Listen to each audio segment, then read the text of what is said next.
ఇక్కడ ఎంతమంది social media పిల్లల్ని జైళ్ల పాలు చేశారు, ఎంతమంది వైఎస్ఆర్ కాంగ్రెస్ పార్టీ ఫాలోవర్స్ని ఈరోజు అక్రమంగా కేసులు పెట్టి వేధించి ఇబ్బందులకు గురి చేసి జైళ్ళకి ఇచ్చారు, అరెస్టు చేశారు. ప్రతి నియోజకవర్గంలో కోకొల్లలు ఇలాంటి ఉదాహరణ. ఏమైతుంది పోలీస్ వ్యవస్థ, ఎటుపోతుంది? ఏం మెసేజ్ ఇస్తున్నాం మనం? దీనికా మనకు అధికారం ఉంది?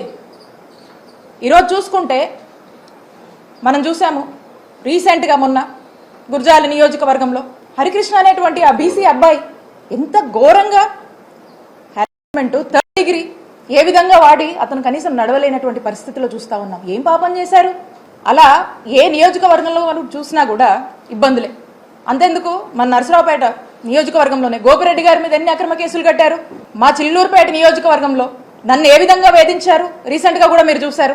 పోలీసులు ఒక లెవెల్కి మించి వాళ్ళ మరి ఎవరి మెప్పుల కోసమో ఏంటో కానీ ఒక స్థాయికి మించి వాళ్ళ ఉద్యోగంలో ఏదైతే వాళ్ళ ఒక డిసిప్లిన్స్తో ఒక రెస్పాన్సిబిలిటీస్తో ఏదైతే కొన్ని ఓట్స్ వస్తున్నాయో అన్నీ కూడా పక్కన పెట్టి ఈ పొలిటికల్ మెప్పుల కోసము ఏ విధంగా పనిచేస్తున్నారు అనేది మనం చూస్తూ ఉన్నాం.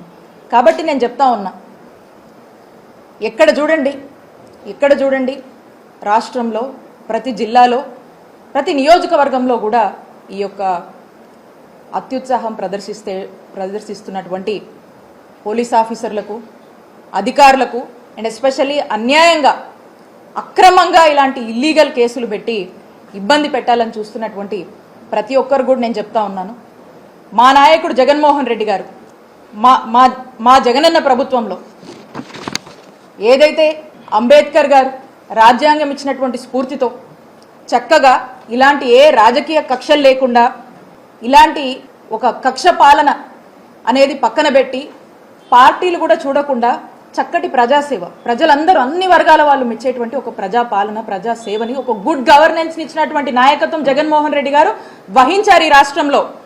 అదే అంబేద్కర్ గారు ఇచ్చినటువంటి రాజ్యాంగ స్ఫూర్తితో ఈ అత్యుత్సాహం చూపిస్తున్నటువంటి పోలీస్ ఆఫీసర్లు, అధికారులు ప్రతి ఒక్కరు కూడా మీ ఇష్టానికి అత్యుత్సాహం చూపించి మా వైఎస్ఆర్ కాంగ్రెస్ పార్టీకి సంబంధించినటువంటి వాళ్ళ మీద ఇదే విధంగా మీరు దూకుడు ప్రదర్శిస్తే అదే అంబేద్కర్ గారి రాజ్యాంగ స్ఫూర్తితో మిమ్మల్ని ఖచ్చితంగా అకౌంటబుల్ చేస్తాము, ఖచ్చితంగా చట్టం ముందు మిమ్మల్ని దోషులుగా నిలబెడతామని తెలియజేసుకుంటున్నాను. ఎల్లకాలం ఇదే ప్రభుత్వం శాశ్వతం కాదు, శాశ్వతం కాదు. ఇదే టీడీపీ పాలన ఉంటుందనేటువంటి మబ్బుల నుంచి బయటకు వచ్చి మానవత్వంతో మీ యొక్క